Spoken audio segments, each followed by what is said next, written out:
आऊज़ु बिल्लाहि मिनश्शैतानिर्रजीम बिस्मिल्लाहिर्रहमानिर्रहीम अस्सलामु अलैकुम। जी दोस्तों, आप देख रहे हैं हमारा YouTube channel C A is world. आज की इस वीडियो में मैं डिस्कस करने जा रहा हूं आई कैप न्यू पॉलिसी के बारे में। ये सबसे पहले हम देखेंगे आया कि न्यू पॉलिसी के अंदर आई कैप ने जो है वो सीए में एडमिशन हासिल करने के लिए कोई एंट्री टेस्ट रखा है या नहीं। जी तो मेरे भाई, आई कैप ने जो है वो QAT टेस्ट एक मुतारिफ़ करवाया है।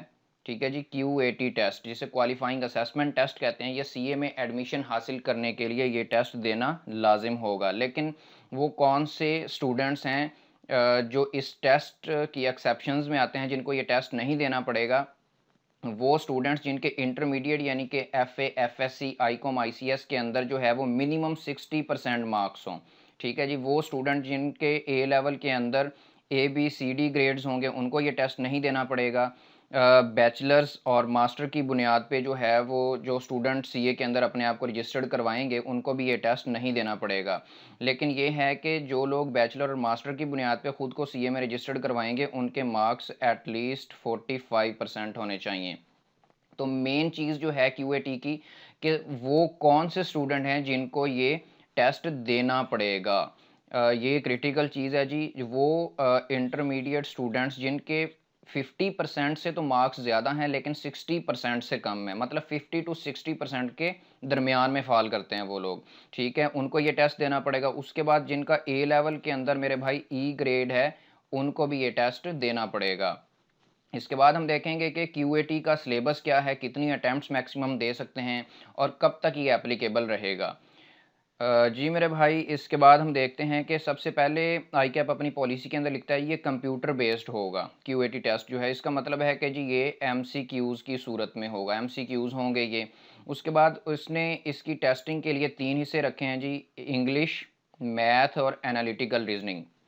इंग्लिश के अंदर बेसिक ग्रामर पोर्शन होगा।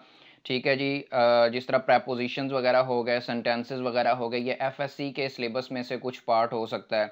मैथ जो है, इसके अंदर मैट्रिसेस, जिस तरह मैट्रिक के अंदर स्टूडेंट्स ने पढ़े थे, डेरिवेटिव्स वगैरह बेसिक चीज़ें होंगी, इक्वेशंस वगैरह। एनालिटिकल रीजनिंग है, वर्बल और नॉन वर्बल होगा। ये अगर आप ISSB की बुक, डोगर पब्लिशर्स की PMA लॉन्ग कोर्स वगैरह देख लें, उसके अंदर भी डायाग्राम्स और डिफरेंट जो है ना वो वर्बल के क्वेश्चंस दिए हुए होते हैं। उसके बाद क्यूएटी को पास करने के लिए मैक्सिमम तीन तीन चांस होते हैं। ठीक है जी, अगर आपने पहली बार दिया फेल हो जाते हैं, दूसरी बार दिया फेल हो जाते हैं, तो मैक्सिमम आपके पास 3 चांस हैं कि आप इसको पास कर लें। चौथी बार आप टेस्ट देने के लिए एलिजिबल नहीं होंगे। टेस्ट और रिजल्ट जो है ये आई कैप खुद कंडक्ट करेगा, चाहे वो किसी सीए कॉलेज के अंदर टेस्ट करवाए या वर्चुअल यूनिवर्सिटी के थ्रू। ये टेस्ट मोस्टली चांस है कि आई कैप मुनक्किद करवाएगा, जैसा कि वो ऑलरेडी अपने फर्स्ट लेवल के एग्ज़ाम ले रहा है। उसके बाद इम्पॉर्टेंट चीज़ जो है वो ये है कि इसकी एप्लीकेबिलिटी जो है वो 12 मंथ्स तक है। फॉर एग्ज़ाम्पल, आप टेस्ट देते हैं 1/1/2023 को, तो ये 31/12/2023 तक एप्लीकेबल रहेगा। अगर आप इस टेन्योर के दौरान, ठीक है जी, ये सीए में एडमिशन हासिल कर लेते हैं, एडमिशन ले लेते हैं, तो ठीक है। अगर आपने फॉर एग्ज़ाम्पल 1 साल गुजार दिया, तो उसके बाद आपको ये टेस्ट दोबारा देना पड़ेगा। अब हम न्यू पॉलिसी और करंट पॉलिसी जो अभी चल रही है और जो न्यू पॉलिसी लॉन्च होगी, इनके अंदर डिफरेंस देखेंगे कि आई कैप क्या चेंजेस करने जा रहा है। जी, तो ओल्ड को मैंने लिखा है, यानी कि जो अभी करंट चल रही है। ठीक है जी, ये करंट पॉलिसी है और ये न्यू पॉलिसी है। करंट पॉलिसी में पहला लेवल जो है उसको AFC कहते हैं, असेसमेंट ऑफ फंडामेंटल कॉम्पिटेंसीज। जो न्यू पॉलिसी लॉन्च होगी उसके अंदर पहले लेवल का नाम आई कैप ने चेंज करके PRC रख दिया जी, प्री रिक्विजिट कॉम्पिटेंसीज। पहले लेवल के अंदर जो करंट पॉलिसी है, इसके अंदर फंक्शनल इंग्लिश का पेपर था, बिजनेस कम्युनिकेशन का पेपर है, क्वांटिटेटिव मेथड्स का पेपर है, इंफॉर्मेशन टेक्नोलॉजी का पेपर है। ठीक है जी, और न्यू पॉलिसी के अंदर उन्होंने बिजनेस कम्युनिकेशन को रिमूव करके business writing and comprehension skills का पेपर रख दिया है। QM को उसी जगह प्लेस रहने दिया है, उनको उन्होंने जो है वो चेंज नहीं की इसके अंदर कोई भी। उसके बाद इन्होंने यहाँ से फंक्शनल इंग्लिश को ख़त्म कर दिया है और IT को ख़त्म कर दिया है। तो न्यू पॉलिसी के अंदर उन्होंने चेंजेस ये की हैं, ये बेसिक चेंजेस लिखी हुई हैं, ये वाली भी चेंजेस उन्होंने ये की हैं कि जो करंट पॉलिसी चल रही है उसका दूसरे लेवल का इकोनॉमिक्स का पेपर उठा के न्यू पॉलिसी के पहले लेवल के अंदर प्लेस कर दिया है। ठीक है जी। इसी तरह करंट पॉलिसी जो चल रही है उसका अकाउंटिंग का पेपर दूसरे लेवल से उठा के उन्होंने पहले लेवल के अंदर प्लेस कर दिया न्यू पॉलिसी में, और इधर जो है उन्होंने एक पेपर में मुतारिफ करवा दिया इंट्रोडक्शन टू बिजनेस। ये बीएमबीएस जो कैफ लेवल में है करंट पॉलिसी के अंदर जो चल रही है, और बिजनेस कम्युनिकेशन ये इसी का ही मिक्सचर होगा। करंट पॉलिसी के अंदर पहले लेवल के एग्ज़ाम हर 3 महीने के बाद होते हैं, लेकिन न्यू पॉलिसी में आईकैब ने एक अच्छा काम ये किया है कि ये हर महीने एग्ज़ाम रख दिए हैं। करंट पॉलिसी के अंदर आप मिनिमम 1 पेपर भी दे सकते हैं, लेकिन न्यू पॉलिसी के अंदर जो है वो मिनिमम आपको 2 पेपर देना होंगे, unless lower remains. For example ये 5 पेपर हैं टोटल न्यू पॉलिसी के अंदर, ठीक है। अनलेस लोअर रिमेन का मतलब ये है कि आपने 4 पेपर पास कर लिए हैं और आपका एक पेपर बाकी गया है, तो तब आपको इजाज़त है कि आप 1 पेपर दे सकते हैं। अदरवाइज़ आपने मिनिमम 2 पेपर लाज़मी देने हैं। इसके बाद जो है हम देखेंगे कि पीआरसी जो है, यानी कि ये पहला लेवल जो है प्री रिक्विजिट कॉम्पिटेंसीज, ये आप कब इसके एग्ज़ाम दे सकते हैं, ठीक है जी। और इसको क्लियर करने के लिए आपके पास मैक्सिमम कितना टाइम होगा। जी मेरे भाई, वो लिखते हैं अपनी पॉलिसी के अंदर कि not before 3 months of registration for PRC. इसका मतलब है कि फॉर एग्जांपल अगर आपने जनवरी के अंदर अपने आप को आई कैप के साथ रजिस्टर्ड किया है, तो आप जनवरी, फरवरी और मार्च, ठीक है जी, तो ये आप अप्रैल में पेपर देने के लिए एलिजिबल होंगे। उसके बाद टाइम पीरियड आई कैप बता रहा है कि जी पहले लेवल के अंदर 5 पेपर हैं, 5 में से आपने जो है 3 पेपर, मिनिमम 3 पेपर लाजमी विद इन 12 मंथ्स, यानी कि 1 साल के अंदर क्लियर करने ही करने हैं।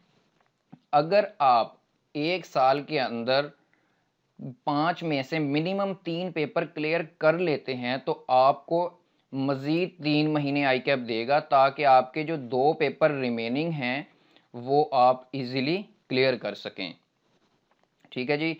उसके बाद ये तो थी पहले लेवल की बात अभी तक। इसके बाद हम देखेंगे कि सेकंड लेवल के अंदर क्या चेंजेस आई हैं। सेकंड लेवल में अगर यानी कि ओल्ड जो भी करंट पॉलिसी चल रही है, ठीक है जी, और ये जो न्यू पॉलिसी मुतारिफ करवाई जाएगी इन फ्यूचर, ठीक है जी। इंट्रोडक्शन टू अकाउंटिंग का पेपर था जो कि न्यू पॉलिसी के अंदर उन्होंने पहले लेवल के अंदर मूव कर दिया है। इंट्रोडक्शन टू इकोनॉमिक्स का पेपर था, ये भी न्यू पॉलिसी में लेवल 1 में, जो न्यू पॉलिसी का लेवल 1 है उसके अंदर मूव कर दिया गया है।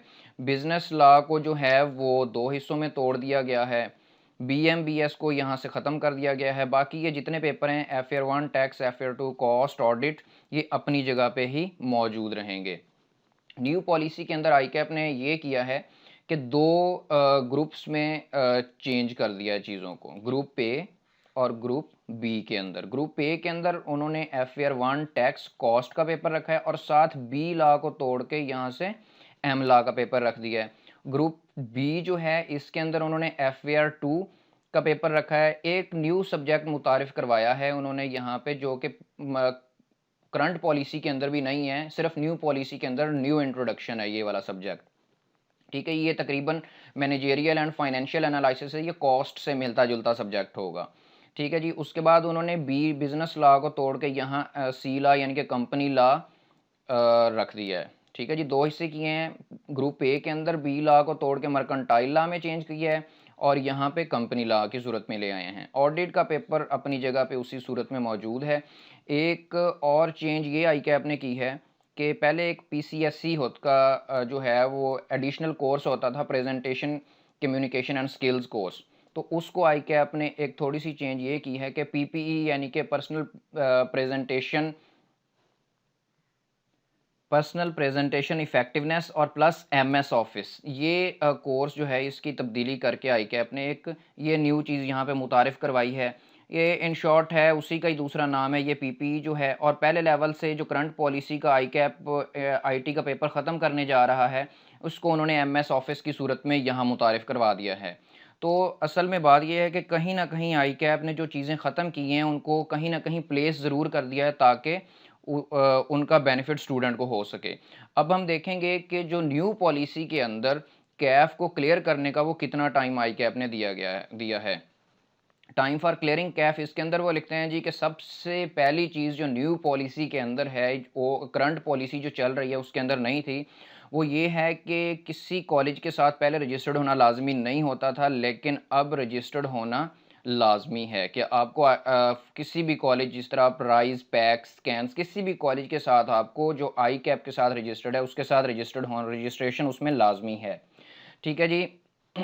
आई के उसके बाद फर्स्ट अटेम्प्ट जो है उसके अंदर अटेंडेंस रख दी है आई कैप ने। मिनिमम अटेंडेंस जो है वो कॉलेज रखेगा कि वो 70% रखते हैं, 75% रखते हैं, जो भी होगा वो कॉलेज खुद सेलेक्ट करेगा। करंट पॉलिसी के अंदर तो ये है जी कि आप मिनिमम एक पेपर भी दे सकते हैं, लेकिन न्यू पॉलिसी के अंदर आई कैप ने जो किया है वो ये कर रहा है कि must appear for minimum 3 papers, कि आपने मिनिमम 3 पेपर्स के लिए अपेयर होना है, ना कि सिर्फ एडमिशन भेजना है, अपेयर होना है आपने। अनलेस लोअर रिमेन्स, हत्ता कि हाँ दूसरी सूरत है कि आप 3 से कम पेपर दे सकते हैं, 1 या 2, अगर आपके पेपर रह ही कम गए हैं। वो कहते हैं जी कि on passing at least 2 papers of group A, ठीक है जी, student can attempt paper from group B. ये नहीं हो सकता कि अगर आपके अभी 2 पेपर भी ग्रुप ए के क्लियर नहीं हैं और उससे पहले ही आप ये कहें कि मैं ग्रुप बी का कोई पेपर उठा के सिलेक्ट कर लूँ। मिनिमम आपको जो ग्रुप ए से है पहले 2 पेपर आपको पास करने होंगे, उसके बाद आप एलिजिबल होंगे कि आप ग्रुप बी का भी कोई पेपर जो है वो उठा के पेपर दे सकें। उसके बाद है जी for CAF 4 years period unless only 2 papers are remaining. आई कैफ ने कहा जी कि कैफ को क्लियर करने के लिए 4 साल का टेन्योर स्टूडेंट के पास होगा। हाँ, अगर आपके सिर्फ 2 पेपर रह गए हैं, सिर्फ 2 पेपर आपके बाकी रह गए हैं, तो 1 साल आपको एडिशनल दिया जाएगा। इसके बाद देखते हैं जी कि अभी कुछ स्टूडेंट ऐसे भी हैं जो करंट पॉलिसी के अंदर कैफ कर रहे हैं, सीए में रजिस्टर्ड हैं, तो क्या उन पे किस तरह का इफ़ेक्ट आएगा? उन पे इफ़ेक्ट देखते हैं जी कि बिज़नेस लॉ को आई कैप ने जो है वो तोड़ के 2 हिस्सों में किया है। ठीक है जी। फॉर एग्ज़ाम्पल सबसे पहले तो ये है कि अगर जब भी पॉलिसी लॉन्च होती है उनको ट्रांज़िशन पीरियड दिया जाएगा। तकरीबन 2 अटेम्प्ट्स का ट्रांज़िशन पीरियड तो एक्सपेक्टेड है, ताकि वो स्टूडेंट जो करंट पॉलिसी चल रही है इसी के अंदर ही फ़ॉल करते हुए अपना कैफ क्लियर कर लें और मूव ऑन करें। अगर फॉर एग्जांपल वो ट्रांजिशन पीरियड में भी नहीं क्लियर कर पाते या ट्रांजिशन पीरियड नहीं दिया जाता, तो फिर ये पॉसिबिलिटी है कि बिजनेस लॉ के उनको 2 पेपर देने पड़ेंगे, एम लॉ और कंपनी लॉ, मर्केंटाइल लॉ और कंपनी लॉ। बीएमबीएस के लिए जो है वो भी 2 सब्जेक्ट्स हैं, इनमें से कोई एक जो है वो आई कैप उन्हें ऑप्शन देगा कि या एज पर माई सजेशन जो है वो business writing and comprehension skills या इंट्रो टू बिजनेस, इसके ज़्यादा चांस हैं। वैसे कॉस्ट जो है इसके अंदर भी 2 ऑप्शन है कि कॉस्ट का पेपर उन्होंने वैसे इसको नहीं मिसप्लेस किया, और इसके साथ एक मैनेजेरियल एंड फाइनेंशियल एनालिसिस हो सकता है कि इस पेपर को भी साथ देना पड़े। ये हैं वो 3 मेन सब्जेक्ट्स जिनकी चेंजेस आ रही हैं। उसके बाद हम सी फैप लेवल देखेंगे जो करंट पॉलिसी चल रही है और न्यू पॉलिसी, ये करंट कर लेते हैं जी। ठीक है जी। तो इसके अंदर advance accounting and financial reporting ये अपनी जगह पर मौजूद रहेगी। कंपनी कॉरपोरेट लॉ सॉरी ये अपनी जगह पे मौजूद रहेगा। इसको जो है बीएमएस जो है बिजनेस मैनेजमेंट स्ट्रेटजीज़ को चेंज करके उन्होंने जो है स्ट्रेटजी एंड परफॉर्मेंस मेजरमेंट के नाम में चेंजेस दिए। हो सकता है कुछ एडिशंस हों बुक के अंदर। तो इस उसके बाद बीएफडी अपनी जगह मौजूद रहेगी, टैक्स अपनी जगह मौजूद रहेगा, ऑडिट का पेपर अपनी जगह जो है वो मौजूद रहेगा। लेकिन आई कैप ने इसके अंदर एक जो चेंज की है सी फैब के अंदर वो ये है कि जी data management and analytics and fintech, ये 2 कोर्स रखती हैं कि ये भी सी फैब लेवल पे स्टूडेंट्स को करने पड़ेंगे। उसके बाद टाइम देखेंगे सी फैब को क्लियर करने के लिए। जब तक स्टूडेंट्स जो है वो सी फैप के टोटल 6 पेपर होते हैं, उनमें से 3 पेपर क्लियर नहीं कर लेते तो उनकी होंगी जी 6 अटैम्प्ट्स पर पेपर। अगर जब वो 3 पेपर क्लियर कर लेते हैं 6 में से, तो अनलिमिटेड अटैम्प्ट्स हो जाएंगे, जितनी बार वो मर्जी पेपर दें, किसी कॉलेज के साथ रजिस्टर्ड होना लाजिम नहीं है। इसके बाद हम आखिरी लेवल की बात करेंगे। तो आखिरी लेवल के अंदर जो है वो कोई चेंजिंग नहीं है। MS से 1 MS से 2 जिस तरह करंट पॉलिसी में चल रहा है, अनलिमिटेड अटैम्प्ट्स होगी और किसी भी इदारे के साथ रजिस्ट्रेशन की ज़रूरत नहीं होगी। तो ये थी टोटल चेंजेस जो आई कैप ने न्यू पॉलिसी के अंदर मुतारिफ़ कराई हैं। सब्जेक्ट वाइज टाइमिंग्स जो उनके अंदर चेंजेस की हैं, अटैम्प्ट्स के अंदर चेंजेस की हैं। Thank you very much.